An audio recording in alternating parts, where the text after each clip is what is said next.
नाम के लड़के ने हाउस ओनर उसके साथियों से कहा था कि तुम इतने आसानी से यहाँ से नहीं निकल सकते। और तभी अचानक से उन सभी के गर्दन पर कोई मार्क एक्टिवेट हो गई थी। इसके बाद अगले सीन में हमें एक बहुत ही खूबसूरत जगह को दिखाया जाता है, जिसके बारे में बताते हुए एर्जी कहता है कि भले ही हम एंशिएंट कबीले वाले हैं, लेकिन हम होली डिमन कॉन्टिनेंट के फॉरेन लैंड में काफी सालों से रह रहे थे, जहाँ पर कि हम सभी पूरी शांति और खुशी के साथ में रह रहे थे और वहाँ पर किसी को भी कोई परेशानी नहीं थी। मगर तभी अचानक से एक दिन स्नेक डिमन को डेंडुमा अपने डिमोनिक प्लेयर के साथ में वहाँ पर आ गया, जिसमें से निकलने वाली फॉग वहाँ पर चारों तरफ फैलने लगी और इसके वजह से हमारे बहुत सारे लोग वहाँ पर मारे जाने लगे। लेकिन फिर भी किसी तरह से हमारे कबीले के बहुत सारे लोग उसमें से जिंदा बच गए थे, जिनके गर्दन के ऊपर स्नेक आई का मार्क बन गया था और इसीलिए वे कभी भी वहाँ से नहीं जा सकते थे। लेकिन सबसे बड़ी प्रॉब्लम यह हो गई कि जिनके ऊपर भी स्नेक आई का मार्क था, अब उनको एक एक करके सेक्रीफाइशियल पिलर के सामने सेक्रीफाइस किया जाने लगा। फिर वो कहने लगता है कि हमारे किंग ने इससे छुटकारा पाने के लिए बहुत सारा तरीका ट्राई किया, लेकिन आखिरकार वे इसमें कभी भी कामयाब नहीं हो पाए। इसीलिए उन्होंने अंडरग्राउंड में रहने के लिए डिसाइड किया और तब से हम सभी वहीं पर रहते आ रहे हैं। इसके बाद हम देखते हैं कि एर्जी इनको किसी पोर्टल के सामने लेकर आ गया था और वहाँ पर वो इनको अंदर जाने का इशारा करता है। जिसके बाद हम देखते हैं कि हाउस ओनर उसके साथी पहले तो इस बात से काफी हैरान होते हैं, लेकिन आखिरकार अभी भी अंदर जाने के लिए मान गए थे। जिसके बाद हम देखते हैं कि वे सभी भी एक एक करके अंदर आ जाते हैं, लेकिन अभी यहाँ के नजारे को देखते ही वे सभी पूरी तरह से हैरान हो गए थे और वे कहने लगते हैं कि इसमें हैरानी की कोई बात नहीं है कि हम यहाँ से बाहर नहीं जा सकते, क्योंकि आखिरकार अब तो हमारे ऊपर भी स्नेक आई का मार्क है। अब इसके वजह से हम देखते हैं कि इनको इसके बारे में समझ में आ गया था और इसीलिए वे कहने लगता है कि हम तो इस मार्क की वजह से यहाँ से बाहर नहीं जा पा रहे थे। तभी एर्जिन से कहता है कि तुम सभी यहाँ के सोल्जर क्यों नहीं बन जाते, और मैं चाहता हूँ कि तुम सभी कल के होने वाले प्रेयर सेरेमनी को ज्वाइन करो, क्योंकि उसके बाद जब हमारे किंग सेक्लूजन से बाहर आएंगे तो फिर मैं उनसे इसके बारे में बात कर लूंगा और इसीलिए तुम्हें इसके बारे में ज्यादा परेशान होने की जरूरत नहीं है। इसके बाद एर्जी वेंग युआन की तरफ देखते हुए कहता है कि भले ही तुम इंसान हो, लेकिन आज मैंने पहली बार किसी ऐसे इंसान को देखा है जिसने कि 4 सेना को इतना आसानी से हरा दिया। अब इसीलिए वो इनसे कहने लगता है कि हो सकता है कि हमारे किंग इस अपॉर्चुनिटी का यूज करें और उस तरह से स्नेक आई के मार को हटाने का कोई तरीका खोज सकें। तभी लिन सिन हाउचन से कहने लगता है कि यहाँ पर तो हमारे पास में सेंडान कबीले के किंग का भी सपोर्ट है, इसीलिए हम तो यहाँ पर बहुत ही आसानी से रह सकते हैं। तभी हम देखते हैं कि सायर भी इसके लिए मान गई होती है और फिर वो हाउचन से इसके बारे में इशारा करती है। जिसके बाद हम देखते हैं कि हाउचन भी एजी के साथ में जाने के लिए मान गया था। तब इसके बारे में सुनकर एजी यहाँ के पोर्टल को भी ओपन कर देता है और फिर हम देखते हैं कि वे सभी अब यहाँ से अंदर की तरफ जाने लगे थे, लेकिन अब यहाँ पर आते ही वे सभी पूरी तरह से हैरान हो गए थे, क्योंकि इनके सामने यहाँ पर एक बहुत ही शानदार नजारा होता है और इसीलिए वे सभी कहने लगते हैं कि हमने तो ऐसा उम्मीद नहीं किया था कि यहाँ पर इतनी सुंदर जगह होगी। तभी एर्जी बताने लगता है कि हमारे कबीले के सभी जनरेशन इसी सिटी का यूज करते आ रहे हैं, लेकिन असल में इसे बना पाना भी इतना आसान नहीं था और ऐसा करने में हमें 1000 साल लग गए थे। फिर वो कहने लगता है कि यह जगह हमारे फेथ के होली सोल के द्वारा प्रोटेक्टेड है, जो कि हमारे सेंदान कबीले के लिए सबसे इम्पोर्टेंट होली प्लेस है। जिसके बाद हम देखते हैं कि हाउचन और उसके सभी साथी यहाँ के नजारे को देख पूरी तरह से हैरान हो गए थे। तभी एर्जी कहने लगता है कि सेफ रहने के लिए हमारे पास में केवल एक यही जगह है, लेकिन असल में यहाँ पर खाने की बहुत कमी है, इसलिए प्रिंसेस ने इस पर मुझे सर्च टीम के लीडर के रूप में अपॉइंट किया था, क्योंकि इस समय वो किसी फैमिली मैटर को सॉल्व कर रही हैं। तभी एर्जी को देखते ही यहाँ के सभी लोग काफी खुश हो जाते हैं और वे कहने लगते हैं कि देखो एर्जी यहाँ पर वापस आ गया। तभी एक लड़की एर्जी से पूछने लगती है कि क्या तुम्हें खाने का कोई सामान मिला, लेकिन अब यह सुनते ही एर्जी इस बात से काफी उदास हो गया था, क्योंकि वो खाने का कोई भी सामान नहीं खोज पाया है और इसीलिए हम देखते हैं कि वो इनसे सॉरी कहता है। जिसके बाद हम देखते हैं कि इस बात से एक छोटी लड़की काफी उदास हो जाती है और उसकी मदर उसे कहने लगती है कि तुम इसके बारे में ज्यादा चिंता ना करो।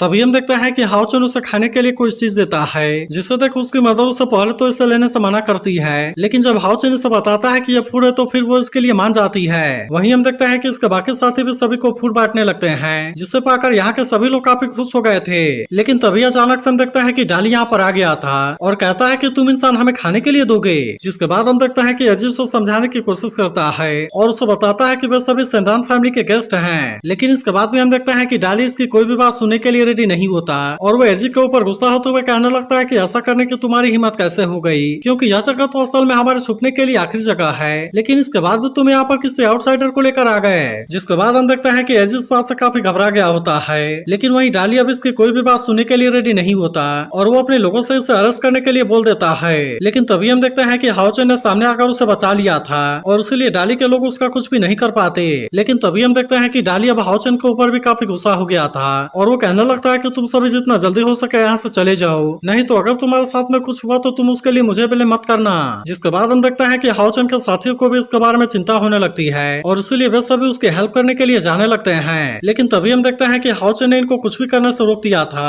और फिर वो अकेले इनके साथ में फाइट करने के लिए रेडी हो जाता है। लेकिन वहीं अब हम देखते हैं कि डाली इस बात से और भी ज्यादा गुस्सा हो गया था और वो तुरंत ही अपने लोगों से इसके ऊपर अटैक करने के लिए बोल देता है। जिसके बाद हम देखते हैं कि उसके लोग भी इसके लिए पूरी तरह से रेडी हो गए थे और वे तुरंत ही हाओचन के ऊपर अटैक करना शुरू कर देते हैं। लेकिन इसके बाद भी हम देखते हैं कि हाओचन को इसके बारे में कोई भी चिंता नहीं होती और वो अपने आप को इनके अटैक से बहुत ही आसानी से बचाने लगता है, जिसकी वजह से वे सभी इसका कुछ भी नहीं कर पाते। लेकिन अभी भी हम देखते हैं कि वे सभी इतने आसानी से हाओचन को छोड़ने वाले नहीं थे और वे फिर से उसे चारों तरफ से घेरना शुरू कर देते हैं। तब इससे तक हाओचन सोचने लगता है कि शायद अब उसे अपने किसी पावर का यूज करना होगा, क्योंकि केवल इसी तरह से वो इनको पीछे हटने के लिए मजबूर कर पाएगा। और तभी डाली के लोग फिर से इस पर अटैक करने के लिए आने लगते हैं, जिसके बाद हम देखते हैं कि हाओचन भी इसके लिए पूरी तरह से रेडी हो गया था और वो अपने आप को बहुत ही आसानी से इनके सारे अटैक से बचा लेता है। लेकिन तभी अचानक से हम देखते हैं कि वो यहाँ पर अपने सूरज स्लैश वाले पावर का यूज कर देता है, जिसकी वजह से डाली और उसके लोग इसके सामने कुछ भी नहीं कर पाते और हम देखते हैं कि वे सभी केवल एक ही झटके में जख्मी हो गए थे। लेकिन इसके बाद भी हम देखते हैं कि हाओचन डाली के साथ में कोई भी सीन क्रिएट नहीं करना चाहता था और इसीलिए वो इसे ग्रीट करके वहां से जाने लगता है। लेकिन अभी भी हम देखते हैं कि डाली इतना आसानी से मानने वाला नहीं था, क्योंकि वो अपने लोगों को जख्मी देख और भी ज्यादा गुस्सा हो गया था और फिर वो अपने किसी पावर को एक्टिवेट करते हुए कहता है कि अब तुम मरने के लिए रेडी हो जाओ। लेकिन अभी भी हम देखते हैं कि हाओचन को इसके बारे में कोई ज्यादा चिंता नहीं होती, जबकि वहीं डाली अपने ड्रैगन वाले पावर का यूज करके अटैक करने के लिए रेडी हो गया था। लेकिन तभी हम देखते हैं कि इस बात से डाली के लोग भी हैरान हो गए होते हैं, क्योंकि डाली ये टेक्निक यूज करने के लिए अपने एसेंस का यूज कर रहा था। वहीं हम देखते हैं कि हाओचन के साथी भी इस बात से परेशान होते हैं। लेकिन तभी हम देखते हैं कि हाओचन भी अपने पावर का यूज करने के लिए रेडी हो गया था और वो तुरंत ही अपने डबल ड्रैगन वाले पावर का यूज करके अटैक कर देता है। जिसके बाद हम देखते हैं कि इन दोनों के पावर के बीच में टक्कर होती है, लेकिन डाली का अटैक हाओचन के अटैक के सामने कुछ भी नहीं कर पाया होता। मगर तभी हम देखते हैं कि हाओचन ने इसके ऊपर अपने स्वॉर्ड को भी पॉइंट कर दिया था और फिर तुम हार गए या बोलकर वो यहाँ से जाने लगता है। लेकिन अभी भी हम देखते हैं कि डाली इतने आसानी से हाओचन को छोड़ने वाला नहीं होता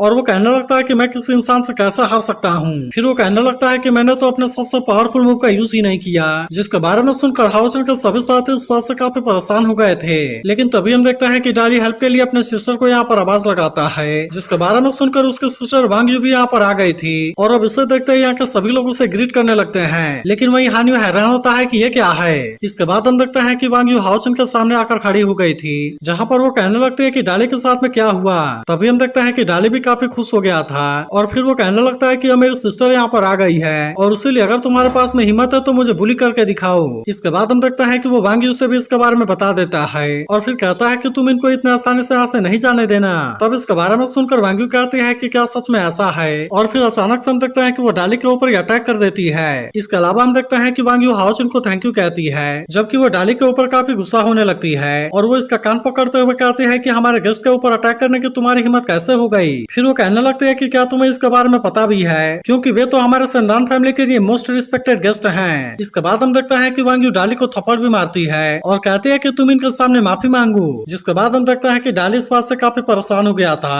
और वो अपने सिस्टर से कहने लगता है कि आखिरकार तुम्हें क्या हो गया है, क्योंकि सारा दोस्त तो इन्हीं का है। तभी वांग यू कहने लगती है कि वे एर्जी को उस जगह से बचा कर लाए हैं जिसके बारे में कि तुम सोच भी नहीं सकते। अब इसीलिए हम देखते हैं कि वो डाली के ऊपर काफी गुस्सा होने लगती है और कहती है कि प्रिंस होने के बाद भी तुमने इनके साथ में ऐसा बिहेव किया। इसके बाद वो कहने लगती है कि ब्लेसिंग सेरेमनी स्टार्ट होने वाली है, जहाँ पर मेरे फादर तुम्हें सेरेमनी को होस्ट करने के लिए जरूरी टास्क देंगे, लेकिन तुम तो इसके बाद भी यहाँ पर इतनी बड़ी परेशानी खड़ा कर रहे हो। जिसके बाद हम देखते हैं कि डाली अब काफी डर गया था और इसीलिए वो और उसके लोग तुरंत यहाँ से भाग जाते हैं। तभी हम देखते हैं कि वांग यू गिरे हुए फूड को उठाते हुए थोड़ी सी इमोशनल हो जाती है और फिर वो अपने लोगों से कहते हैं कि तुम रिजर्व किए गए अनाज को बांट दो, क्योंकि ब्लेसिंग सेरेमनी जैसे ही कंप्लीट हो जाएगी तब उसके बाद मैं फूड और बाकी रिसोर्स को खोजने के लिए खुद मैं जाऊंगी। जिसके बाद हम देखते हैं कि एर्जी भी इसके बारे में ऑर्डर भेजने के लिए यहाँ से चला जाता है। लेकिन तभी हम देखते हैं कि वांग यू हाओचन के सामने डाली की हरकत के लिए माफी मांगने लगती है और कहती है कि मैं फ्यूचर में उसके एजुकेशन के ऊपर और ज्यादा ध्यान दूंगी। फिर वो कहती है कि मैंने भी सिचुएशन के बारे में सब कुछ जान लिया है और इसीलिए मैं इस हेल्प के लिए तुम सभी का थैंक यू कहना चाहती हूँ। इसके बाद वो इनसे कहने लगती है कि हमारे कबीले में एक होली स्प्रिंग पूल है जिसमें कि इंजरी को हील करने की एबिलिटी है, इसीलिए मैं चाहती हूँ कि तुम एक बार वहाँ पर जाओ, क्योंकि इस तरह से तुम्हारी इंजरी हील हो जाएगी। जिसके बाद अगले सीन में हम देखते हैं कि वे सभी इसके लिए चले गए थे, जहाँ पर चेन कहने लगती है कि यह तो सच में कमाल हो गया और मेरी तो सारी इंजरी हील हो गई। फिर वो कहने लगती है कि अब तो केवल होली सिटी में वापस आने का इंतजार है, क्योंकि ऐसा पुल वहाँ पर भी होना चाहिए। इसके बाद हम देखते हैं कि वो और वांग यू आपस में मस्ती करने लगती हैं। तभी इसी बीच हम देखते हैं कि दो छोटी लड़कियां वांग यू से मिलने के लिए यहाँ पर आई हुई थी, मगर तभी अचानक से आइस के टूटने की वजह से वो यहाँ से नीचे गिरने लगती हैं। तो अब इसका अगला पार्ट भी कुछ देर में अपलोड हो जाएगा।